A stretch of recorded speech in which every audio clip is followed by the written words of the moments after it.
Assalamualaikum warahmatullahi wabarakatuh. Nama saya Murniatika dari PAI 3 semester 5. Di sini saya ingin menjelaskan mengenai perkembangan kebudayaan Islam pada masa Bani Umayyah. Yang pertama adalah administrasi pemerintahan. Dalam bidang administrasi pemerintahan, Bani Umayyah menerapkan beberapa kebijakan, antara lain diantaranya yaitu perubahan sistem pemerintahan, sentralistik, administrasi pemerintahan, dan lambang negara, bahasa resmi administrasi pemerintahan. Yang kedua, bidang sosial kemasyarakatan. Dinasti Bani Umayyah mengembangkan bidang sosial kemasyarakatan dengan berbagai kebijakan, antara lain diantaranya yaitu yang pertama, panti sosial penyandang cacat. Yang kedua, Arab dan Mawali. Yang ketiga, perundang-undangan. Yang keempat, pembangunan infrastruktur. Yang ketiga yaitu bidang seni budaya. Pada bidang budaya, dinasti Bani Umayyah memberikan kontribusi berupa yang pertama yaitu bahasa Arab, yang kedua mata uang, yang ketiga gedung dan pabrik industri, yang keempat irigasi pertanian, yang kelima pusat ilmu dan adab, yang keenam pembukuan negara. Dan yang keempat itu bidang ekonomi. Di bidang ekonomi dan perdagangan, dinasti Bani Umayyah menerapkan kebijakan-kebijakan, diantaranya yaitu yang pertama, sumber pendapatan dan pengelolaan pemerintah. Adapun pengeluaran pemerintah dari uang masuk terkait adalah yang pertama yaitu gaji pegawai, tentara, dan biaya tata usaha negara.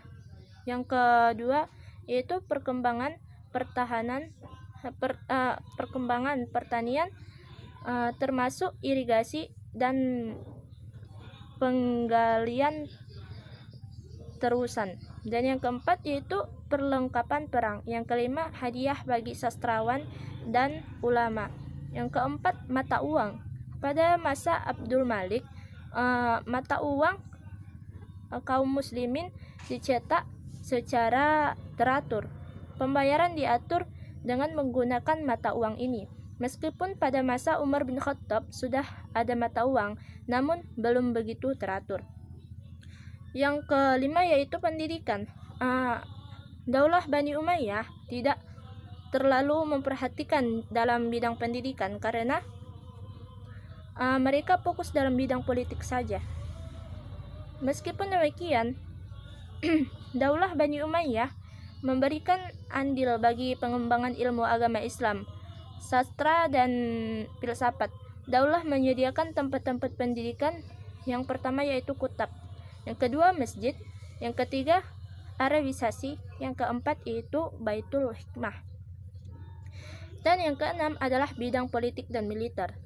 Kondisi perpolitikan pada masa awal dinasti Bani Umayyah cenderung stabil. Muawiyah dengan kemampuan politiknya mampu meredam gejolak-gejolak yang terjadi hingga ia mengangkat anaknya Yazid menjadi penggantinya. Barulah terjadi pergolakan politik. Perkembangan prestasi pada bidang politik militer yaitu dengan terbentuknya ilmu lembaga pemerintahan, diantaranya yaitu yang pertama lembaga politik, yang kedua lembaga keuangan, yang ketiga lembaga tata usaha, yang keempat lembaga kehakiman, dan yang kelima adalah lembaga ketentraman. Mungkin ini saja yang bisa saya jelaskan. Kurang lebihnya saya mohon maaf. Assalamualaikum warahmatullahi wabarakatuh.